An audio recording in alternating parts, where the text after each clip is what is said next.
One,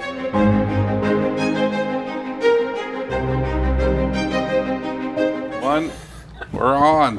We're on. All right. Hi, everybody. Hello. Hello. Welcome to the Ashes of Creation live stream. I am Stephen Sharif.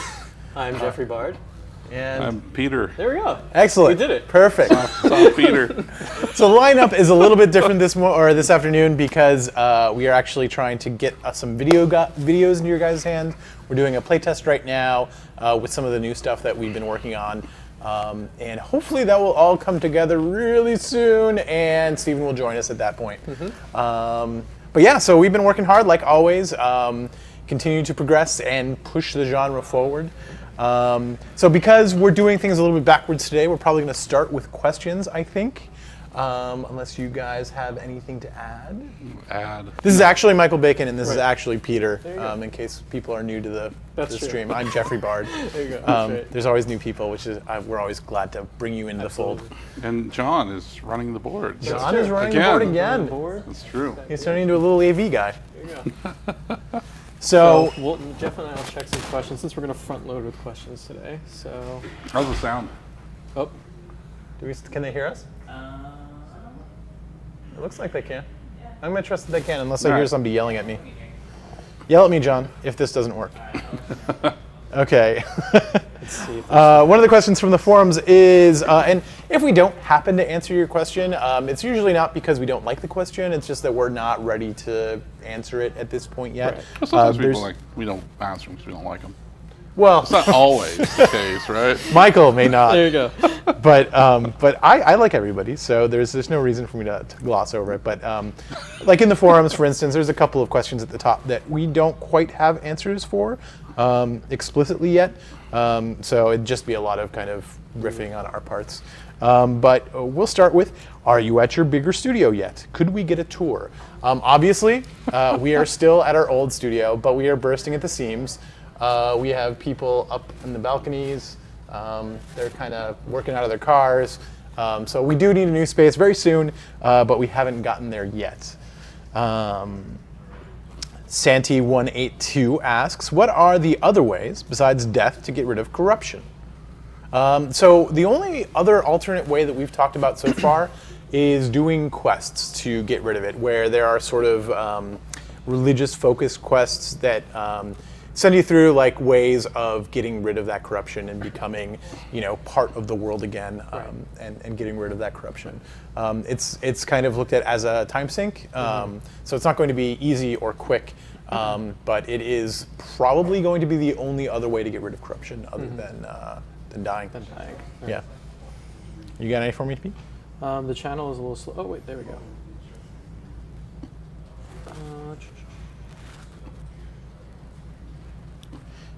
Nagash asks, when can we expect to hear about new lore? We were just talking about this not too long ago. We want to start getting blogs out regarding lore. Again, though, we're really focused on this next milestone, so that's kind of why you haven't seen too much on the blog side going up.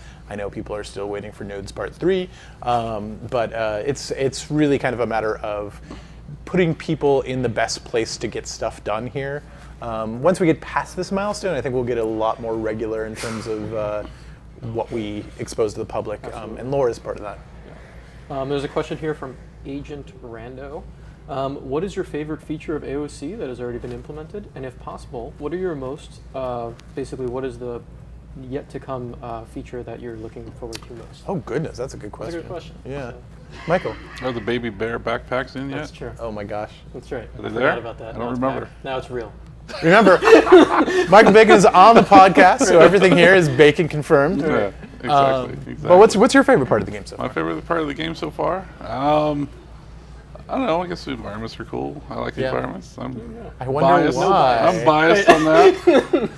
Impartial opinions on environment. Peter? Let's see. I think the thing I'm looking forward to most is implementing the economy and seeing how that works with a much larger populace. Because it's one thing to think about things when you have, 100 or a few hundred people on server, and it's another thing to think about it when you have thousands and thousands. Yeah, of when you people on actually server. have it at scale Right. and you start seeing how things really work Exactly. versus how you imagine them working. Right. Yeah, and that's when it becomes super fun. It's also when you've figured out whether you've done a good job or Right. not. It's all kind of at once. Right? Yeah. But so far, I mean, I'm really enjoying the dungeons and the raids.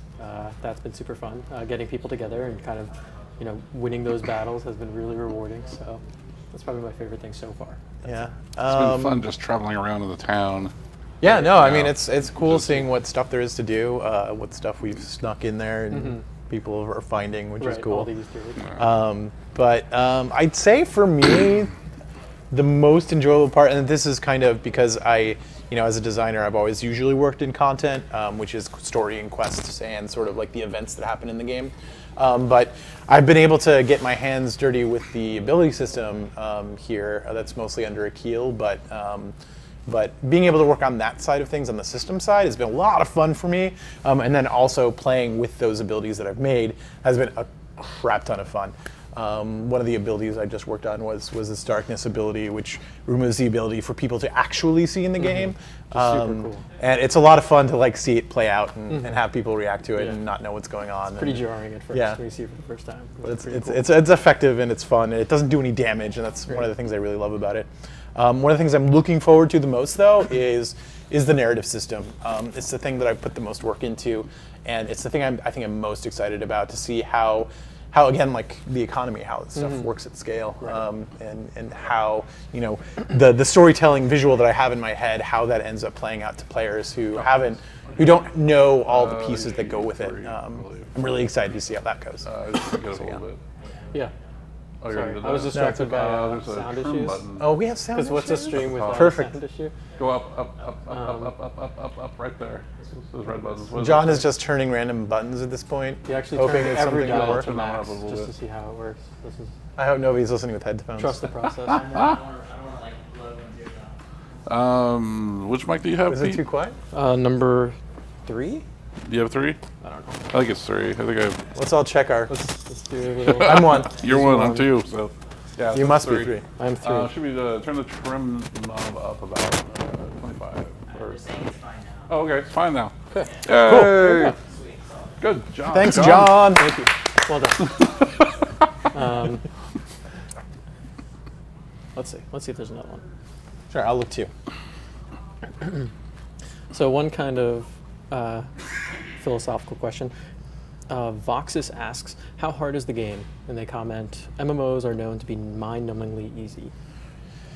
Yeah, I mean that's a tough question, right? Like, we want there to be kind of accessible content for every player, right? So difficulty really just depends on what you're going after. There is difficulty in running a guild. Right. There is, difficulty in fighting creatures. There is difficulty in finding all of the resources you need to make a really epic weapon, right? And there are greater and lesser versions of all of those things. So I hesitate to call it a hardcore game, right? Because it's not hardcore for all people all the time, right? People who put more time and effort into it are definitely going to get more out of it. But that doesn't mean that a person who logs in once a week won't be able to have fun. Right. So it's just a matter of the scale of stuff that you're going after, right? Yeah, and what avenue you're trying to talk about. I mean, if you think about, the idea of interaction and how we talk about interaction all the time, not just like peer-to-peer, but with the server itself. I mean, there's a ton of room for difficulty on whatever scale you're trying to talk about. Right. Because you're going to, like you said, you're going to scale up guilds, you're going to be fighting other guilds, they're not going to be making it easy. Right. You're going to be out there hunting for spots, hunting for, resources, or you're going to be trying to run caravan routes, those things. Though if it was in a vacuum, might be easy. In a living Right. world, everything becomes much more difficult, right? So I hope that kind of answers it Yeah, a little bit. with lots of different answers to those questions, right? Yeah. Like, running a caravan is not going to be the same thing every time you do it. You might be able to find like a super secret path that nobody knows about, and maybe I don't know about it, right? And you find it and you exploit it for a while and nobody knows, and then eventually somebody sees you and suddenly that route becomes a lot more difficult. That's kind of the way we really want that emergent gameplay to kind of come out of those options that we give you guys. And a lot of it is going to come down to other players making it more or less difficult for you. So Sorry, trying to read questions. it's okay.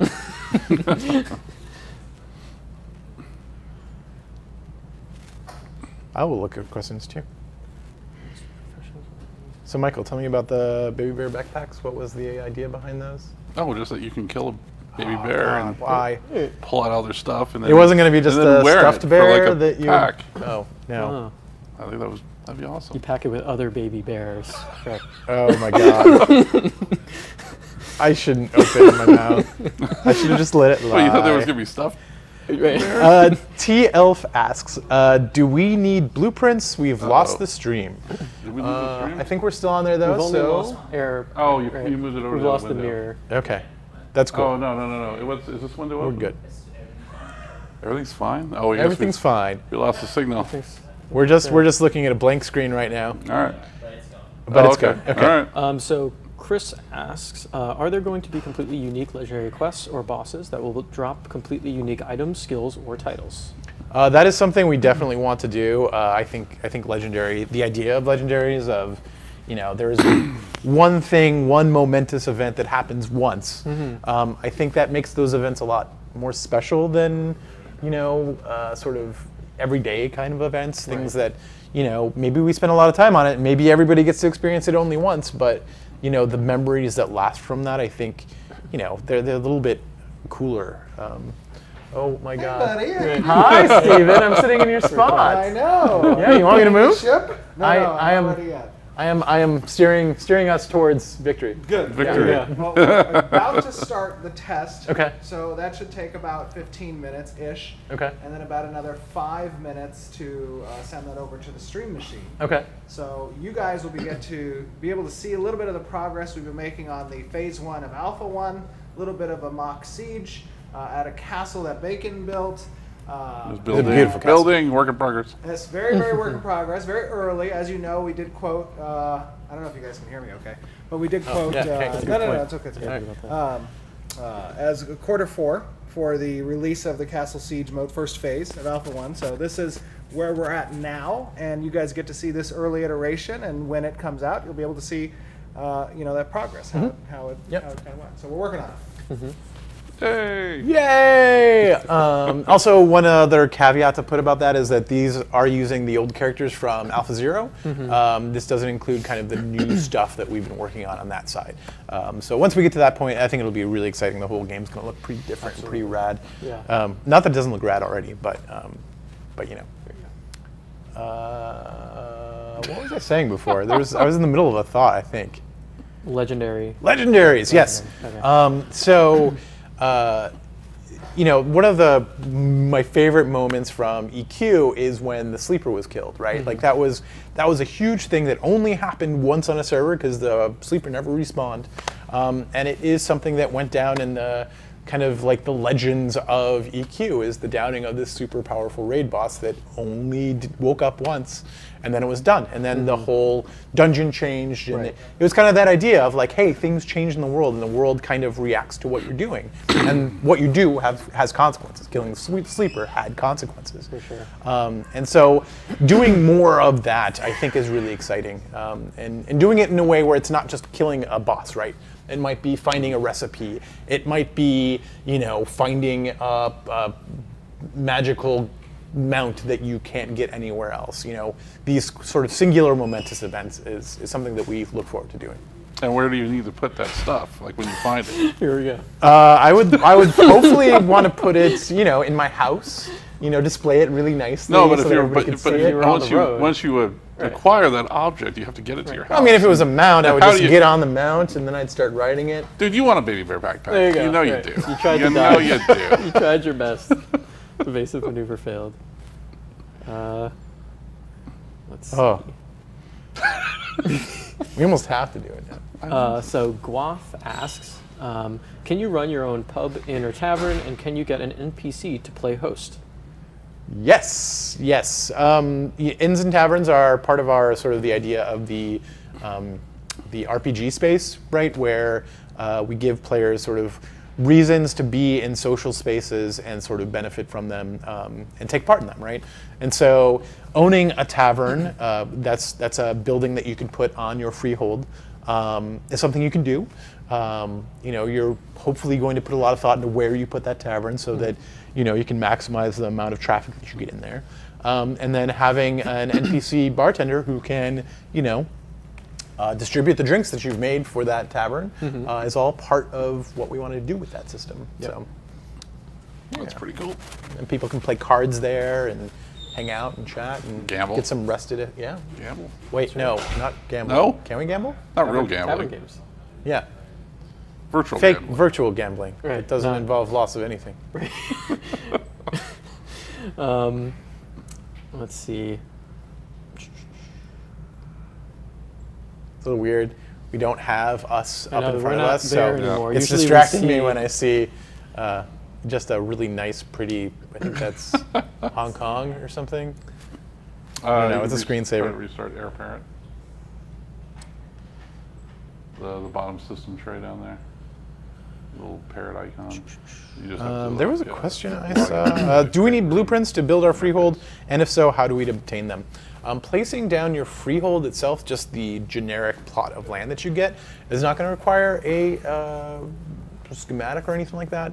But the buildings that you build on your freehold will. So those are things that you can either get from other crafters okay. or find in the world or other various ways of getting them. I think establishing, there might be some citizenship requirements to place a plot down, but I'm not entirely certain right now. So I have a question here from Hidoshin. How will the tank class be balanced? So it's a pretty large question. Typically mobs are made where they are easily defeated, where anyone can solo them without a tank, or too difficult where you need to have a tank for basic level grinding. If there will be level scaling, can you explain how that would work? So basically, like how do we plan on striking the balance between the absolute necessity of a tank for everything and then never needing a tank for anything else? Right. So we expect tanks to be used in sort of party situations, right? So that may or may not include overland mobs. It depends on what zone you're in, kind of what's going on in that zone, what events are active. So you will need a tank more or less depending on what's happening in the environment. Certainly in dungeons, you will need a tank. Absolutely. I don't picture us creating any encounters that wouldn't need that sort of control. Now, we're not just focused on aggro in terms of control and managing mobs. There's lots of other ways that tanks can do that, and one of that is by modifying the battlefield itself. So that's something that we look to our tanks to do.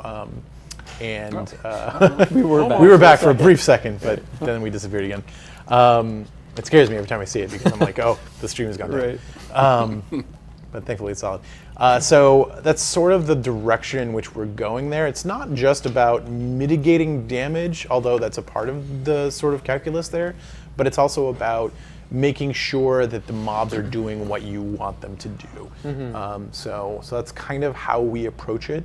And again, like everything that we talk about, there's sort of like the micro scale and the macro scale. And at the macro scale, certainly tanks are going to be very important. For sure. Yeah, it's. I mean, from the way we've talked about it, it sounds always like, to me, the way I think about it is that the tank setups victory conditions for the party, right? Like they're able to, do things on the battlefield, do things to the creatures to set up the path for their party to really hammer it home. Right. But in more ways than just, I have hatred. aggro on this Right, one. I have Yeah. hatred. I have Yeah. hatred. So let's see if there's another one. I have other ones. Do we have background music? Does music play while we're no? No, just for the No, I see. intro screen. We could sing some music. Autumn Leaf asks, Autumn Leaf is a band that I really like. Will there be teleportation magic and or magical barriers? Teleportation magic won't exist at the macro scale for the most part. Right. We've talked about when certain types of nodes. There's the scientific node at the metropolis level, maybe including some teleportation magic on the macro scale for that region. But sort of for the individual, we certainly will have teleportation magic. That's one of the base skills that we have for the mage right now. Is blink. And then magical shields and barriers and stuff is also a part of that, although that probably won't necessarily be the mage exclusively. It'll probably be tanky more than that. Or a mix. Since we'll have, this is Pacha. Pacha says, since we'll have 2 weapon slots, primary, we can switch to secondary. Will all the weapons show on our characters, whether we are currently using them or not? For example, if I have my sword and shield set currently, but I have my great sword secondary set showing on my back. That's going to depend sort of on what slots those weapons take. We do want to show weapons on characters and give players the option to kind of toggle them on and off. But it gets really weird when you have like a cape and a bow and a greatsword and a polearm, right? Like we don't want to show all of those on the character at the same time because that gets pretty goofy pretty quick. So they'll be sort of like, you'll be able to sort of say on your character which things you want to show, and then there'll be a priority system behind that that'll determine, do I show the bow if the greatsword is unequipped, or do I show the polearm if the greatsword is unequipped? So we do it that way. There's a question that caught my eye because I like the question. It's pretty funny. General Cat asks, will there be dual wield shields? Dual what? Dual wielding shields. This is something that Peter's been pushing really hard throughout the design process, is to do the goofy style two shields. That is not going to be in the cards. So sad. You heard it here first. No, you will not. We have talked about it though a lot. We have talked about it. Yeah, it's come up. Let's see. But what if it had spikes on it? There you go. Yeah, I mean, Come to my side. Yeah, Kind of a weapon. It's a weapon, right? Will gear be enhanceable in any way? For example, magic stones to slot in your weapon to boost attack power, etc. Yes, that is definitely a part of the whole sort of progression, the equipment progression. We are very likely going to have a rune system, and then we'll have the ability to sort of enchant weapons outside of that too. Yeah. So, especially with a focus on crafting, like more things that let you separate yourself from another person. Yeah. Are just, it's one of the main parts that we think about with our systems. Yeah, and so and that's not always going to be like vertical progression. It's going to be, some of it's going to be giving up something to get something else. So maybe I do less physical damage but more magical damage, that kind of thing. When you talk about the world changing based on player actions, how much of that is coded into the game to read and react, and how much is based on developer actions? And will there be a game master, a GM in game, who can make changes on the fly? So a lot of this is sort of designer prescribed. These are events that we've set up in the world that react to other events. So you can get a whole chain of things going on based on how certain events were dealt with in that progression. Right. So that's the main way. We've talked about doing GM run events here and there, but our focus really is making these systems so that Live on their own. they can live on their own. Yeah. They're not dependent on somebody being here to handhold it. Right. I do think GM run events are really fantastic, and they kind of add a little bit of spice that you wouldn't get otherwise. But that's something we kind of have to talk about later on. The nice thing about that is that the event system right now works in such a way that we could do that pretty easily with a GM. Our tools support that. But it's more of a... We're trying to make it actually be living and breathing. Right. Than, we've talked about it before, but not as much changing a switch, and more so the player changes that switch. Right. But we've made the switch. Right, and it's up to you to kind of figure out which switches to flip and how that changes the world. Absolutely. Yeah. Okay, let's try and find another.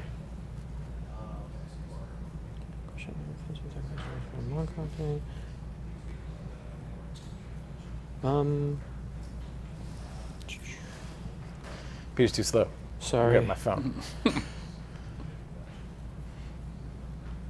We had, this is Candy. We had a small talk today about crouch and prone systems in other games. Is there going to be anything like that in the game, since it would add immersion to the stealth system? P.S. Send nodes. We are working on the nodes. No. But in terms of crouch and prone, we're definitely going to have crouch in the game. We have discussed some bits on how that's going to interact with the stealth system. So yes, as far as prone goes, I'm not entirely sure. It's something that we could definitely add, but that requires another level of animation And balancing. So, yeah. Right. So it's something that's on the radar, but we haven't made a hard decision on that yet. For sure. EOCTV asks if there will be a glamour system. So I guess using that word akin to, you know, the game that has the glamour system. Yes, I think we've talked about that before. Yeah. It's not going to be glamour in like I cast a spell or I like apply like a temporary buff on myself. It'll probably be in the form of equipment slots. That, you know, if I want to change the appearance of my equipped helm, I put another equipped helm or another helmet in that slot, and that overrides the appearance of it. Now we've talked a little bit in terms of like how that's going to affect sort of threat assessment, and we haven't come to a good decision on that yet. But we want to give enough tools to players to still be able to accurately tell, like, hey, this guy is wearing plate, even though he looks like he's wearing robes. Exactly. You know, But I mean, we all love having players look how they want to look. So Yeah. you know, that's the glamour. It's a smart system, and I think we've all enjoyed it in games that we've played as well. So let's see. Confessed Oak 205. You talk a lot about how positioning plays an important role in combat. How much does mobility play into that? And how mobile is a rogue, for example, and compared to a tank? So I guess, you know, balancing mobility and things like that. Yeah, actually, mobility is very important, especially when it comes to like, you know, sort of seeing how the opposing player is doing something and then reacting to that fast enough so that you can get out of the way of it. Our ranger right now is actually highly mobile.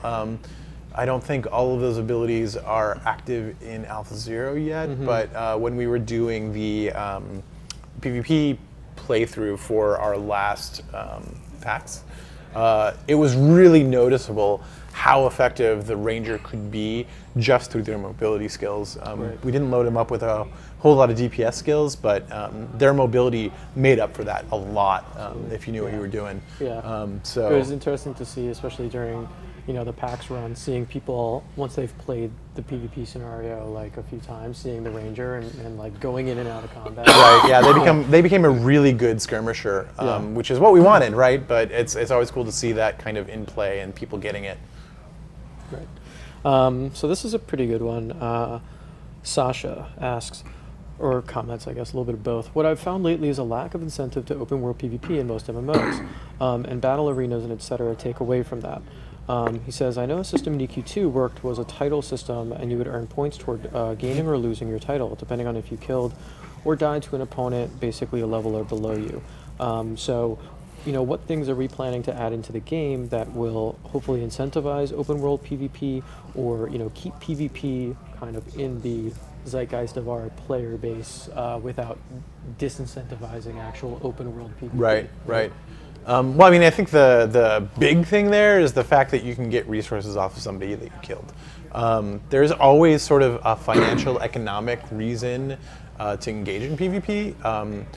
And again, we also agree with the fact that we don't want PvP to really be happening in arenas outside of like sort of a competitive atmosphere, right? Where it's one team versus another team and we have something to prove, right? There's something fun there to get out of it. In the open world, we want there to be a reason for you to be fighting over something. And that could be a really good resource spawn, that could be a caravan, that could be somebody developing a node in a place you don't want a node. There's a lot of like economic reasons to engage in PvP outside of just the competitive aspect of it. You know, if you engage, it should be because you want something, and if you run away, it's just because you might lose something. So that's kind of how we look at that. Yeah, for sure. Yeah, I think the world is filled with open world reasons for titles and stuff like that, though, are also really great motivators. Absolutely. And Any it's something that we system. probably will have. I think that's in the document somewhere. Let's see.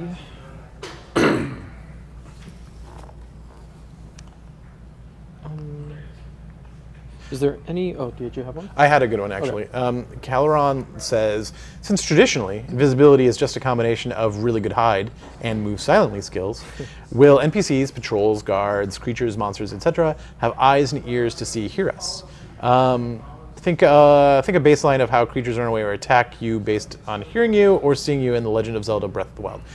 So yeah, that's something we've talked about, and it's something that we actually have in the game right now, though we haven't really taken advantage of it yet. But it's there. It exists as a system, and that's different perception modes for different NPCs, right?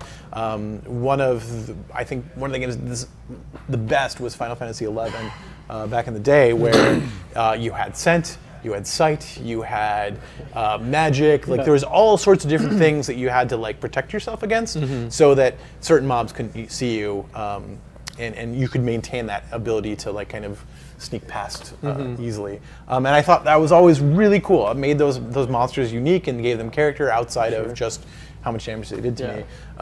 You know, trying to run away from bogeys is... Or being low level and like trying to go to a group in the dunes. You know, I'll remember that forever. So that's something that we have right now. We will have many different perception modes, and just going invisible won't necessarily make you immune to be seeing from everybody. And Rangers actually will probably have a good anti-invisibility counter of some wavelengths. Yep. Okay. Any chance at a Giga Stuffers Tins world boss? Here you go. Bacon? What? Mixed Stuffersons? That's inappropriate. Stuffersons? World boss? World boss Stuffersons? Yeah. Yeah, why not? Why not? How big? How big of a world boss? I would assume huge. Like Stay Puft Marshmallow Man size, that kind of thing? Yeah. The world actually exists within Stuffertons. With maybe. Oh wow. Yeah. It's a lore leak for everyone. Let's see. Will the Lord's gods or almighty powers have a strong or weak control on the world's events or battles? That is, faction buffs, location access, special abilities. Okay, I'm trying to think what that actually means and parse that, because the Lord's part could be players, right? The gods part could just be the server, I guess, or the devs. Right. I'm trying. Yeah, I'm not sure if it's metaphorical or Right. literal. Yeah. Like.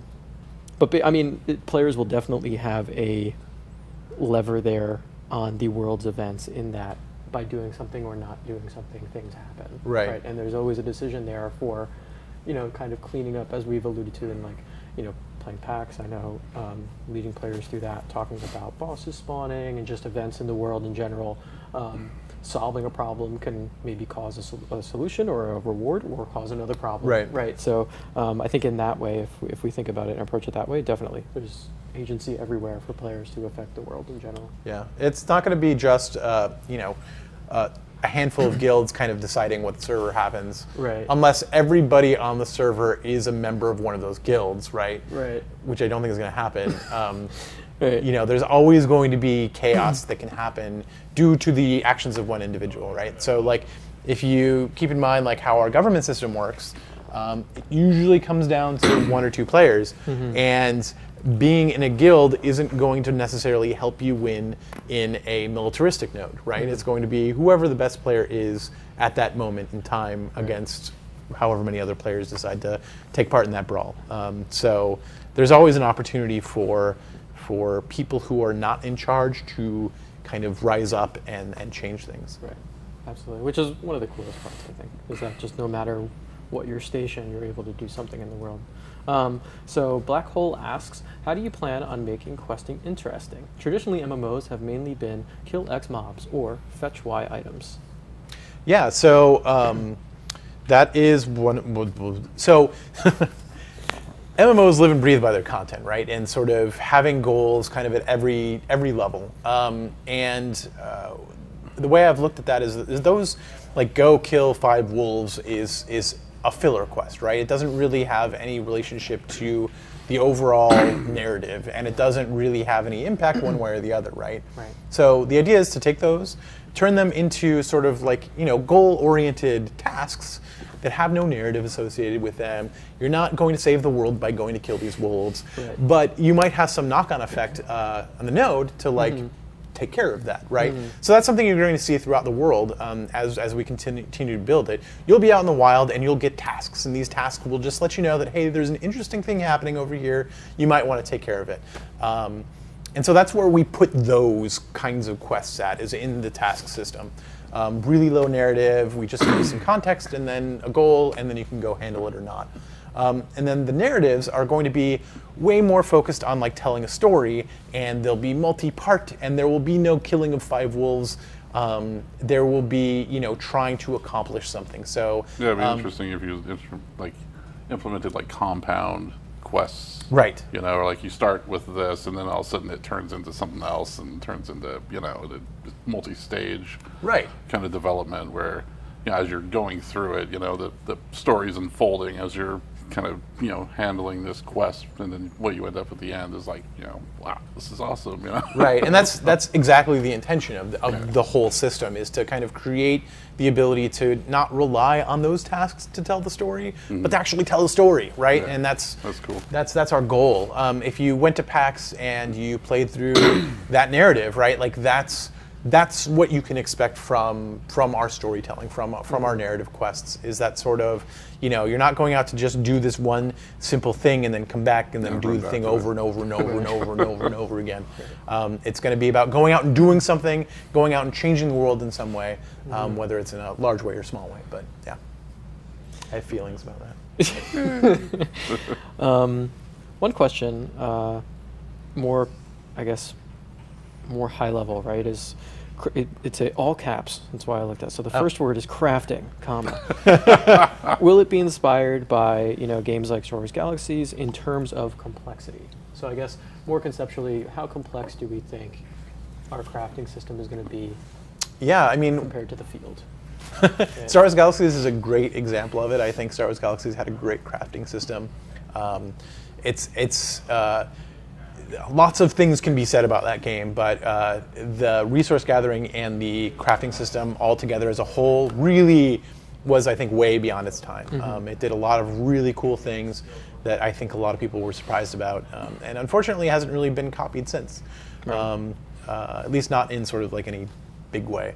But that's kind of the direction that we want to go, where there's choices to be made in the crafting system, and those choices change what you end up with, right? That it's not just about doing X recipe to get Y item, that there's actually thought involved in it, and there is, a market to be captured based on those decisions. Yeah, for sure.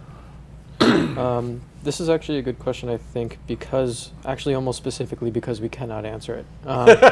What % of the game will be PvP to PvE, or are you trying to have them both run hand in hand? So I think personally the answer is more so it just depends on what type of player you are. Yeah. We're trying to give as much as we can, to everybody on the server, right? That, typically in my MMO experience, in games that have allowed me, I will PvE until I hit max level and then just PvP for the rest of my career, right? And then there's other players who will only PvE, 100% of the time. So I think in our game especially, it's really about the split of what the players, actual personality and type what their goals are, what right? their goals are. We could certainly see a situation where I start the game as a crafter, and that's what I want to do, and that's kind of where I want to spend my time, and I really don't engage in PvP at all if I don't want to, right? There will be opportunities for me to, right? If my node gets attacked, where I could bring up a sword and start participating and start helping it out, or I could just go somewhere else, right? Like, I don't have to participate in that. The goal in building the game is to have them be equal, right? That PvE builds things up, PvP brings things down in order to create the opportunity for new things to be created. So from our perspective, from our philosophical perspective, we look at them as equal things, but we certainly don't want all players to experience 50% PvP and 50% PvE. Right. So, for sure. Let's see.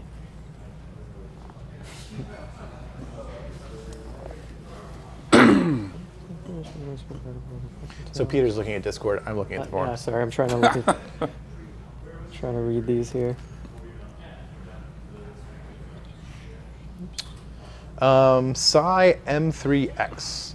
The game has a very promising premise, thank you, but that premise is very dependent on the server's population to work correctly. Can you give some examples of solutions you have in place for a small population early or later in the game's life? So a lot of this is in terms of A, the economy, and B, the nodes, right? For the economy, it really just depends on, one of the things that we've talked about for that is having things that NPCs buy and sell kind of scale based on the economic activity that exists on that server, right? So that, as inflation rises, prices rise, and everything kind of ends up being equal, even though there might be a couple of extra zeros.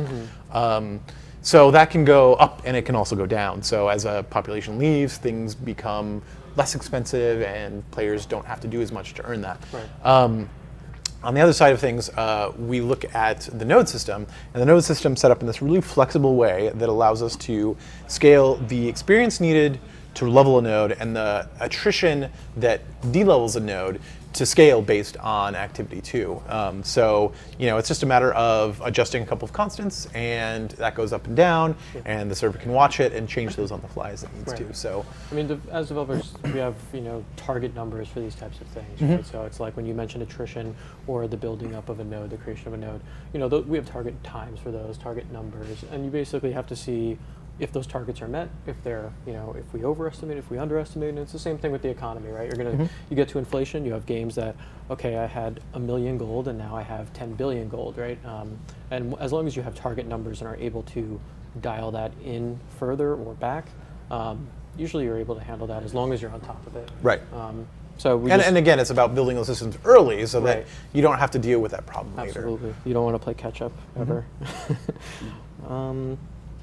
Will there be a secret cow level? I like that question. Secret cow level. Cow level? Like in Diablo. Like in Diablo. Oh, gotcha. There's going to be some secrets. There you go. Like that. They may not be cows. That's good. Can we get okay.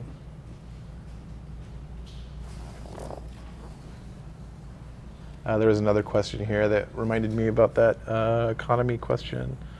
It was along the lines of, let's see if I can find it. What kind of plan do you have to implement a robust anti-cheat system in the game? This is from Xylodon.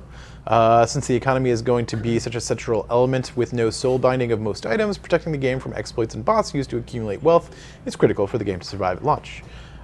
This is something that we totally agree with. And again, the nature of the game being so in the hands of players is something we take very seriously. And all of us have come from a background of MMO. So we've seen economies rise, we've seen economies fall, we've seen bad player behavior, and we've learned how to deal with it. And so that's one of the things that we are implementing from the very beginning. It's in the game right now.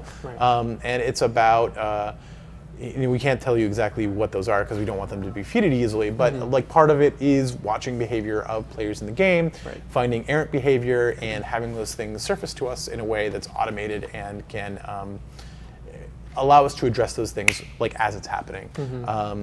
So that could take the form of automatic bans, it could take the form of a review process, but that information is there and we can see that information in real time. So as soon as something gets weird, as soon as somebody starts showing bot behavior, we can zone in on it within a matter of minutes. So people are not going to have an opportunity to get away with too much. I think that since the beginning, we've always talked about being data driven and being able to figure out why things are happening the way they are, not just for people who cheat, but for figuring out how the systems are actually being used by players, right?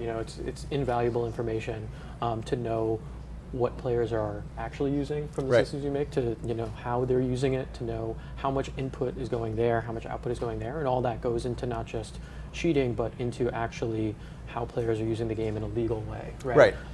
So it's super important to be data driven and be cognizant of how much that helps development and the cheating, the anti-cheating process. Yeah, so. I mean, it's one of those things if you, as a designer, you're like, oh, this quest is going to be awesome, and you don't know that everybody's not taking this quest, right? And there's you know there's supposed to be this really awesome reward that you've been giving out, but like you're looking at the data and you're like, nobody's taking this stupid quest. And you were so excited about it. So you gotta dig into why are they not taking it. And it might be that it's too hard. It might be that the reward that you thought was awesome really isn't that awesome. Right. It might be that the quest giver is broken and they can't take it. So all those things like we can see, and it's Right. pretty cool. Balrog asks, will there be any hidden classes or unique unlockable classes? Probably not hidden classes, so not like in terms of like Jedi or actually Jedi is the only one I can think of right now from Star Wars Galaxies. But yeah, we want sort of everybody to sort of have an equal playing field on that side of things. But when it comes to augments, that might be a different story. We have different organizations, we have different guilds, we have different religions, and all of those things have the opportunity to offer augments to skills.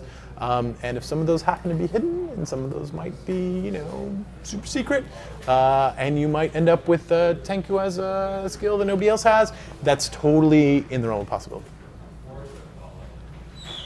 Are public transport caravans planned where people can go AFK while being driven from town to town? Say that again. Basically, Sorry. it's okay. Steven was distracting me. All right, we're gonna swap. He's dancing. Are there public transport caravans planned where you can go AFK and be driven somewhere? Oh, like that's when a games have really ferries interesting or- idea. Yeah, we actually will. We will have some of those. One of the nodes has the idea of an airship that can go from node to node. Yep. And I'm certain that we will have harbors that do similar things with other node types. So yeah, it also might be something, now that you say it, it might be something that could be player driven. Right. Where you Sure, could both have ways, yeah. a taxi system, where you Charge load for up the a couple fare. people and you drive them somewhere while you AFK. That might be something. Hello, Steven, you're back. How are you doing? Doing pretty good. I think we're doing pretty Yeah. Answering a lot of questions. I see the stream hasn't burned down yet, so Not you yet. managed It's, well. it's still there. That's good. There was a good. 5-second delay, so. Oh, not really? right then, right. Oh no! What are you guys up to? Answering questions? Answering lots of questions. Yeah. Yeah. Will we get through the forum questions this time? I know last time we forgot the forum. No, I've been looking at the forums. Okay, all day cool, long. cool, good. Going back and forth. Good, awesome. Well, we finished the playtest. Fantastic. Was it good? Did it work? It was very good. Yes, it worked. This is really, there's no, as you know, there's no design elements in the castle just yet. Systems aren't ready yet. Right. But this was us at the castle. I led a little raid into the castle. There were some defenders there. We had Cool. some brawl. So it wasn't a peaceful meeting of minds. No, it wasn't a peaceful meeting. Suffice to say, the diplomacy didn't work out so well. I see. Yeah, I see. but it was okay. Did you through win? force of will, we used diplomacy. I see. Fair. Which is a very Valid valid tactic. version. Yeah. Right, Absolutely. absolutely. Absolutely. So Tristan's loading that video up. I know that we have also some art that we can show cool. while that's being loaded. Okay. This stream may go over slightly today, which is fine as reparation for the delay. We're sorry about that, but we thought you guys would be willing to wait in exchange for some progress report visually of what we're working towards, which is those castle siege systems, the city siege systems, all in preparation for phase 1 of Alpha 1. So everything's going swimmingly with regards to development. As I'm Perfect sure for summer. Yes, Yes. absolutely. Which I'm sure, did you guys talk a little bit about that at all? Not really. No? Okay, fielding a well, lot of as you guys may have heard, we did just finish 2 straight weeks of Alpha 0 testing, which was an accomplishment for us at the studios because... This means the servers were up for 2 weeks. Right, the servers were up for 2 weeks straight. Now, as you guys also know, it is the 1-year anniversary of Kickstarter being complete. And we're actually pretty proud as a team about that accomplishment, having those servers up for 2 straight weeks with over 2,000 participants throughout that time on the Alpha 0 testing environment. Because that is not heard of. Yeah, no, it was solid, man. Yeah, that it's not heard of that type of development speed is achieved with an MMORPG. Yeah, not at this stage, not now. And I played a lot of MMOs. I've been a part of a lot of alphas, as I'm sure many of you have. I've been a part of a lot of betas.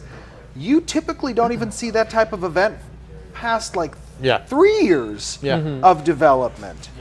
It's because of what we focused on, right? Like we focused on the fundamentals of making sure that, you know, we have all our ducks in a row. We're making this really great game, and it would be a shame if we launched it and our service crashed all the time. Right? Like that's the backbone. That's what makes the game possible. Absolutely. That is So absolutely so correct. really focusing a lot of our attention on that, and you know, it's cool to be able to use our launcher and to download it and have it hosted, and all of these things work seamlessly. And on top of all those things, being player-centric.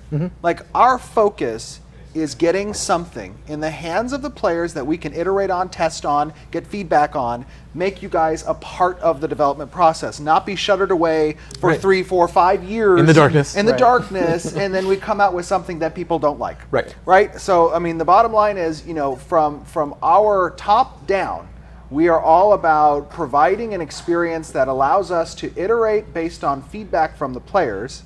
Right, and the only best way to do that is to get something in their hands. Actually get it to the players. Absolutely, 100%. So we're pretty proud of that. We did bring on 7 new team members who we will be announcing at the end of June. Are we in June? It's June. We are in June. June 4th today. Oh my gosh, that's crazy. Flies. Time flies. Yeah, we'll announce those individuals the end of June. We do have some other interesting developments that you'll likely be hearing about throughout June. Yeah, a lot of stuff on the business side of things. Yes, a lot of stuff on the business side going on.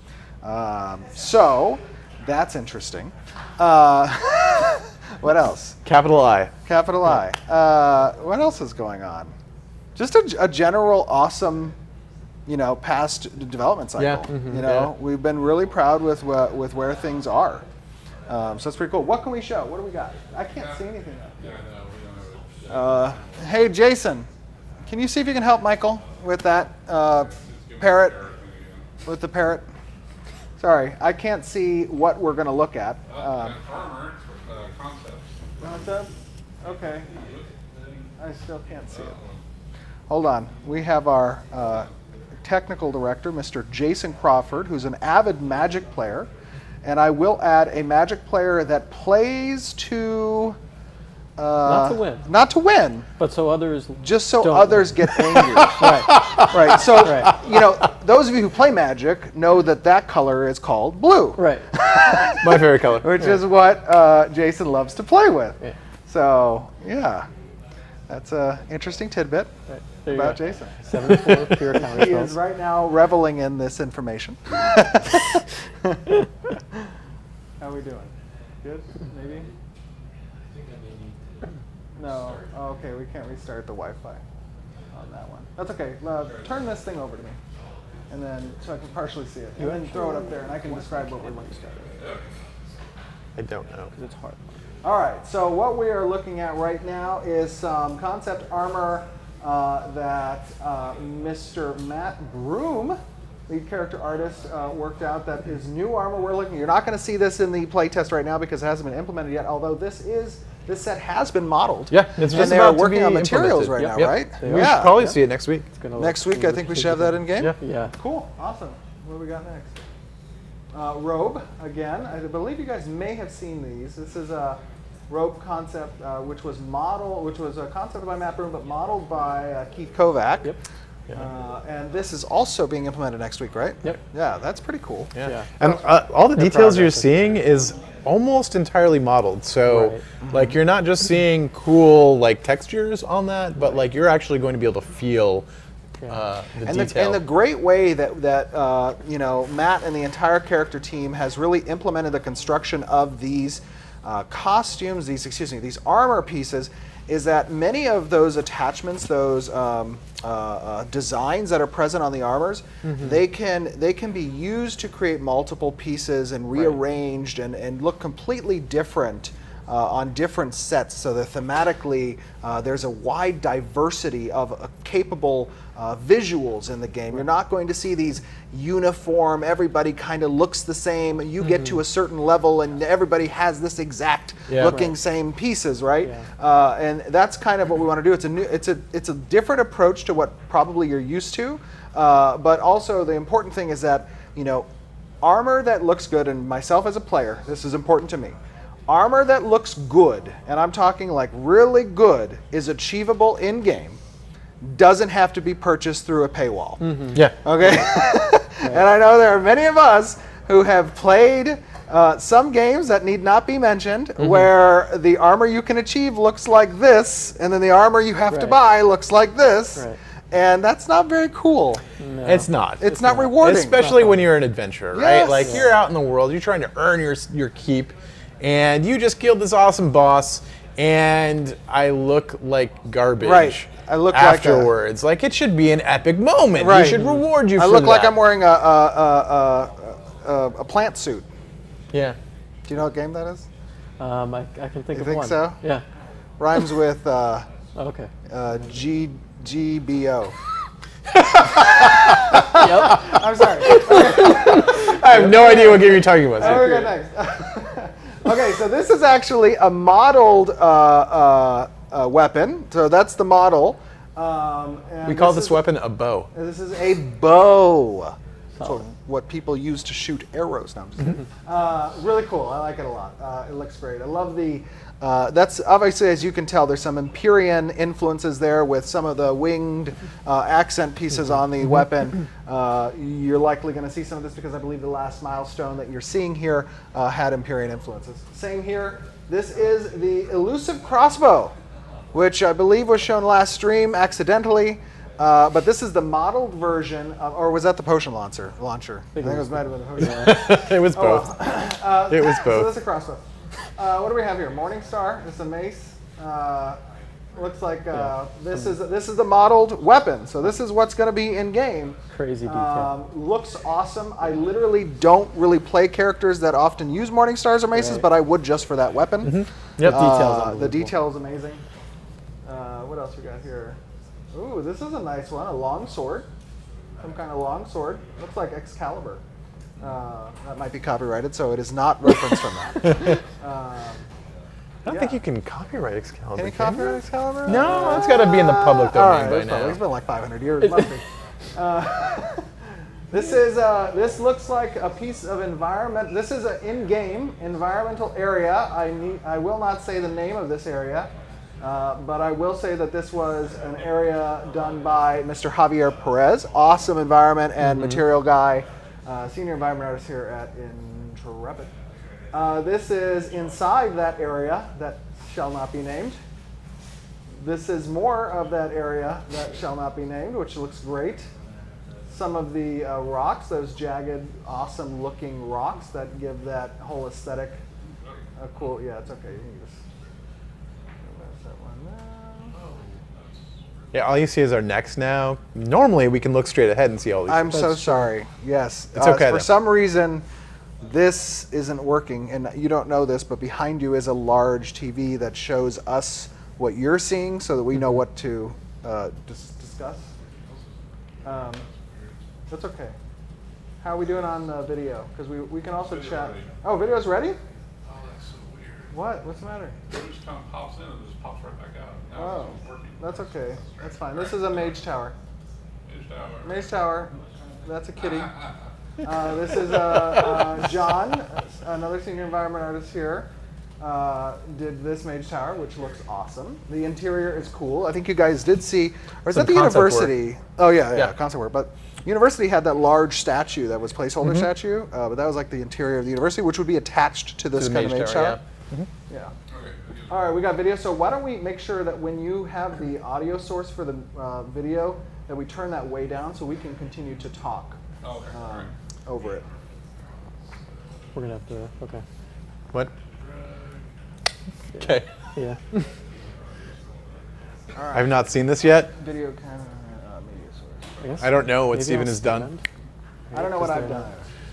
done. So guys, as Looking you good can so far. see here, this is a small little attack squad that I was leading just moments ago.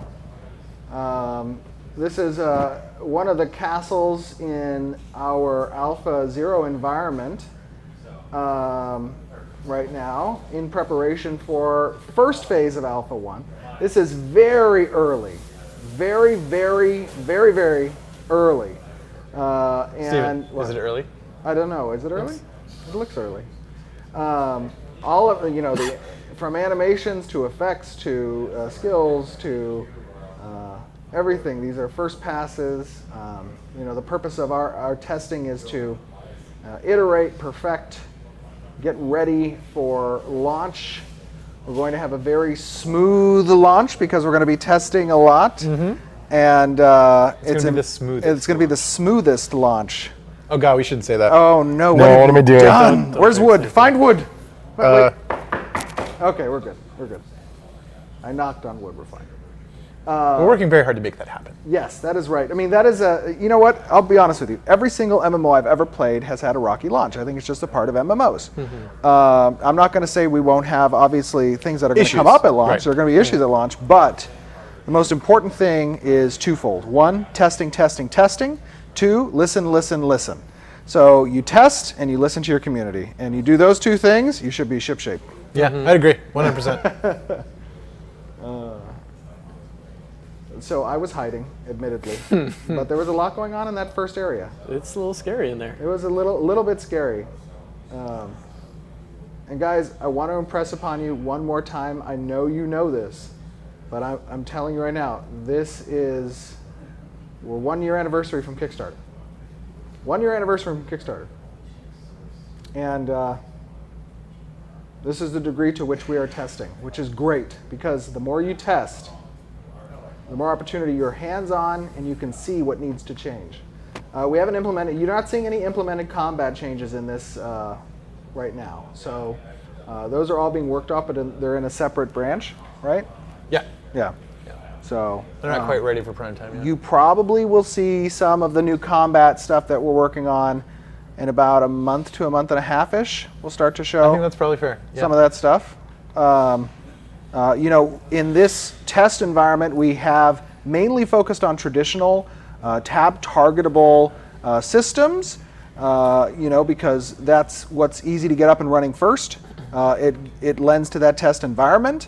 But now we're getting our hands on currently the action-oriented stuff and finding the blend, the medium between those two play experiences and how they can blend together. Right, and how we can use them in tandem. Right, so you've seen some tab targetable stuff. In the future, you're going to see heavy emphasis on action-oriented stuff. And then once we nail that, we're going to blend the two together. Yeah, and the action stuff is coming out real fun. Yeah. We've been doing some playtests internally, and like what we have so far is pretty exciting. Now I know that you guys have been, working with both projectiles and raycast, right? Yep. Yeah. It's a different way of doing things than the traditional way, but it allows us to do some really fun stuff. Tactics that you normally wouldn't see in an MMO. And it makes the experience, it gives you a little bit more ownership of your character and what they're doing. One really cool thing you guys are seeing here, obviously UI is placeholder. However, I will say that we did just recently, about a month ago, implement a new UI tech that we're going to be housing our final UI in. And we also brought on board a new UI engineer. Right.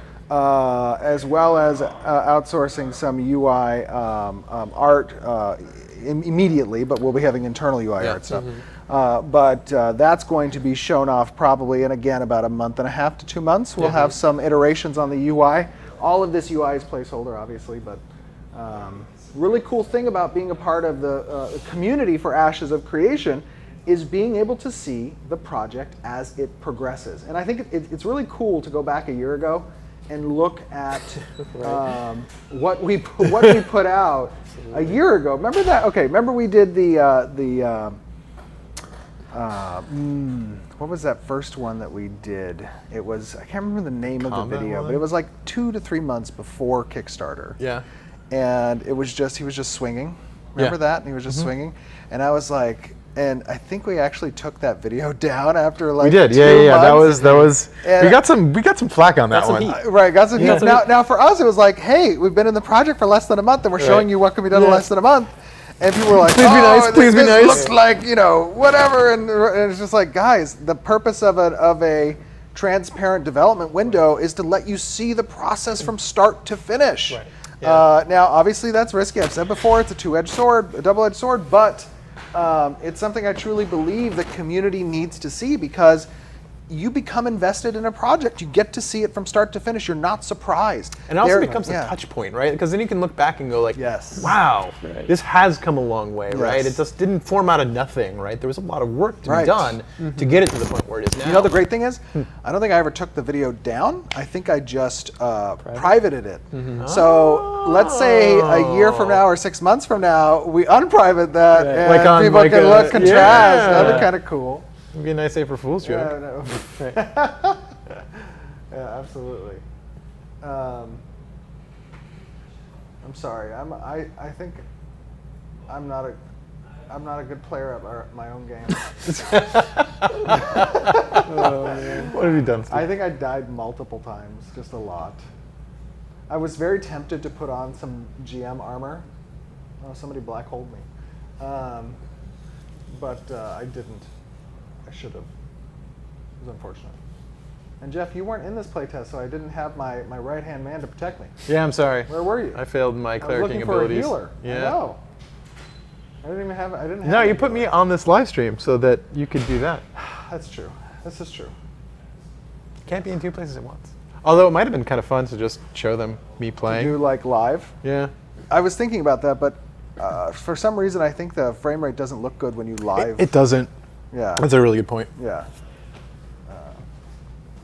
Although frames in this test were pretty good. I think we had about almost 40 people total playing in the test. And I was getting capped FPS client side, and I know server was operating at above 60 FPS, so that was good. I love those numbers. I know. They make me happy. Wait until we get a few hundred people fighting in there. Yeah. That'll be pretty See what cool. happens. Yeah. I Yeah. know. That'll be pretty awesome. Yeah, so we're pretty proud with this progress so far. What else has been going on? Lots and lots of work, man. Yeah, Yeah. a lot of work. Trying to think.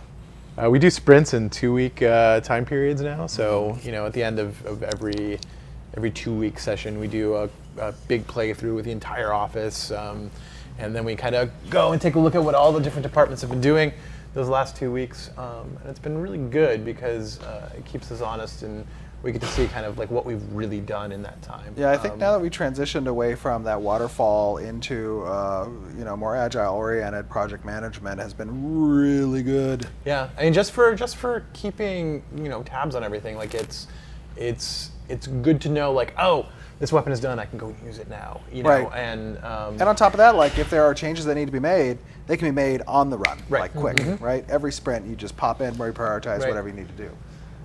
we're back. on. Hello. Hello, Hi, everyone. friends. So I hope that the 1 hour delay was worth taking a look at our current castle look. What am I saying? Siege. It's not really a siege because there's no mechanics there, but I not mean, yet. just being in the It's castle coming, and though. fighting and stuff. yeah. And then in next month, you guys will get to see progress from that point. Yeah. So that'll be pretty cool. How about some more questions? Do we have more questions? I don't know. I think there's always more questions. Probably. We are 9 minutes over. Oh, are we not? Okay, well, let's take a couple more questions. Let's see, I have a Discord. By the way, I know that I have not been on Discord a lot or on the forums chatting very much. It's been a particularly busy past couple of months-ish, 3 months. Well, 5 years for me, but That's what it feels like sometimes. Things move faster than Intrepid. yes. I've got a question. Okay, go for it. Farce of Nature asks or says, I seem to remember at one point or another there was mention of a mobile app linked to the game. Could you go into details on what features you plan on implementing on this app? Or did I imagine the whole thing? He did not imagine the whole thing. It's something that we are talking about. What was the question about? Oh my gosh. I'm you so weren't sorry. I was listening. reading something. It's okay. I opened my phone and I saw something that stuck out. Go ahead. I seem to remember at one point or another there was mention of a mobile app linked to Oh the yeah, game. go ahead. Sure.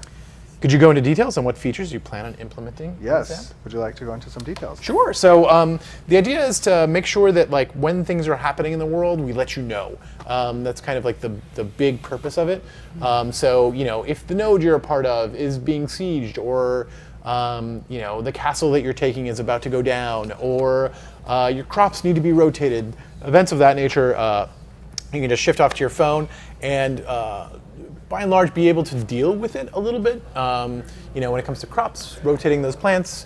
When it comes to, City Siege, you might not be able to log in on your phone, but at least you'll know what's happening, and you can run to a computer really quick. I like to compare the idea behind the mobile app and what systems it's going to interface with on the MMORPG with how I've kind of set up in the past D&D campaigns, right? Like, okay, you have active material. The active material is when you're in a session, you're sitting down with other players at a table, you have things to do, you have role play to encounter, you have mechanics and fights that ensue and stuff like that. When you're not at the table and the week ensues after the session, you have downtime conversations with all the players, and they can, run their business. They can manage their guild that they've established, their leadership feat they've taken, their followers. They can craft. They can do all that kind of stuff.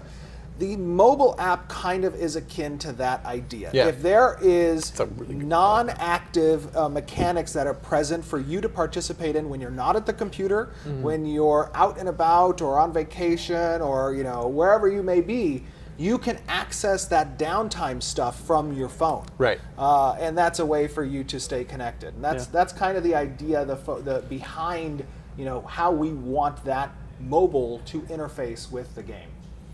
Yeah, for sure. Good question. Yeah, great question. What else we got? One more. Let's do one more question. One more? All right, let's try and Whoever finds one first.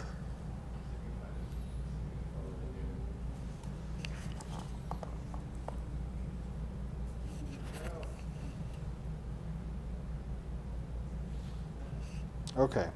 What do you got?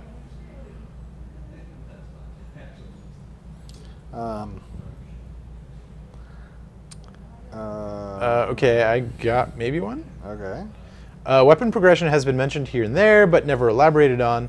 What do we get from progressing a weapon? Ooh, Can we change our weapon skill and or unlock extra weapon skills to put on our action bar? Yes. Consider a weapon to a degree, a very minor degree, but consider it to be its own class. Yeah. Right? It has its own skill progression tree. It has its own equipment in the sense that you can augment a weapon, you can enchant a weapon, right? Yeah, so in a way, it's sort of its own class progression. Yeah, I could totally see that argument being made. Yeah. And what we want that to be for you, I mean, okay, Ashes of Creation is all about providing many progression paths, right? The reason why we don't like the term endgame is because with the amount of progression that's available, with the amount of diversity and player agency that impacts the world, with the way the node systems work, there are so many things that players can do. We kind of want a weapon system, an added element of that as well, right? That's just another version of a path that you can go down to better something. So, you can determine special effects that proc from currently the combo system, right?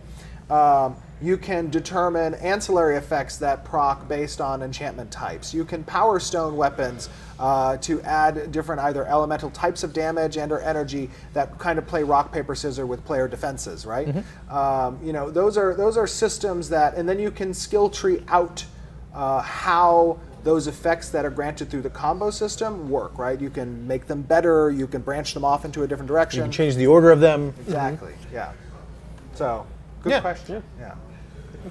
Okay, very cool. Well, again, sorry for the delay. I hope you guys enjoyed the video. We do have our next live stream is going to be a month from today, I believe. Let me double check. I think I had made it, right? It is. Ish, because July 4th. Oh, no, that's July 4th. Yeah, ish. Okay, right. Yeah. So it'll likely be, okay, well, we'll announce when that is. Okay. We had one more thing that we were going to show, What was that? which are the new cosmetics. Oh, okay. yeah. Right. Do we have, I think they're in, I think Ryan put them into the channel. thing. I don't know if we can do that. Do we know how to do that? Yeah, you can just pop it in there.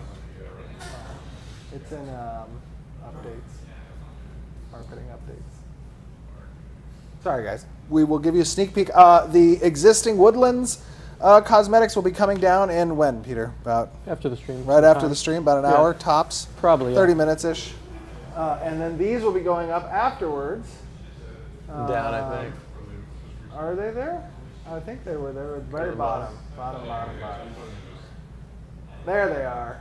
Yes. Oh my gosh, I love that little dude.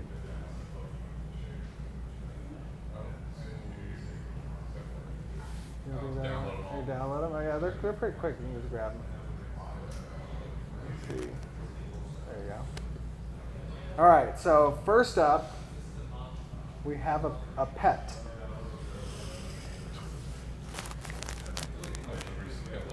Oh, really? Is it super big? It's super big.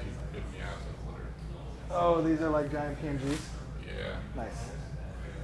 Very nice. Let me scale it down. There we go. All right, so this is a little pet. I won't reveal everything. You'll find out the names in about 3 hours. You just get to see the images. Okay. So if this is a pet, what else we got?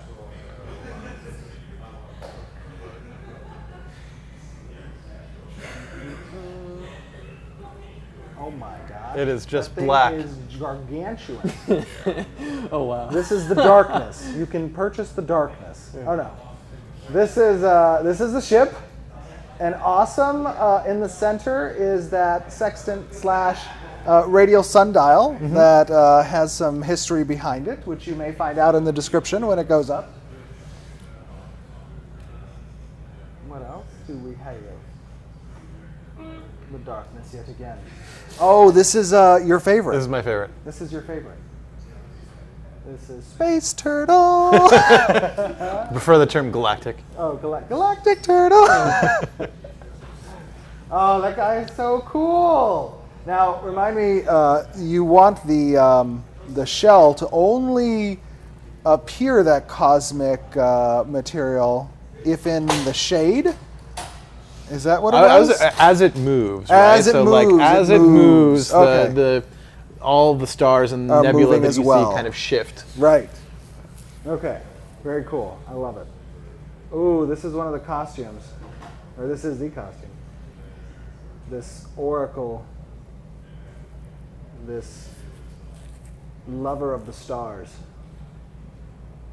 That's awesome. I love the head mask on that. Yeah, that thing's really cool. That head mask is amazing. I think I would just wear that to work every day. A little weird, Steve. What? It'd be a little weird. How's that weird? Imagine the powers it gives you. I mean, we'd be in a meeting or something. Yeah, and then I would turn you into dust. I'm burying you. That's awesome. That is a observatory. It's a skin, a VEC observatory for the freeholds, and that will take place for one of the profession buildings that we have yet to touch on. And I think there might be one more, which is the face mask. Another huge one. Another giant one. And that face mask is meant to go with the, yeah. Wow, I didn't notice that that guy had these giant gauges. Yeah, those are really big. All right, rock on, dude. Cool, looks awesome. Okay, so those are the new cosmetics that'll be going up shortly after the show. Guys, we want to thank you for tuning in. I hope you guys enjoyed this show. We will be with you next month. If it's after July 4th and you are, oh, it's American holiday. If you're an American, have fun on July 4th. If you're not American, have fun over the summer. We will chat with you soon. We love you guys. Thank you for supporting everything we're doing, and we will chat with you soon. Thanks so much, you guys. We'll talk to you later.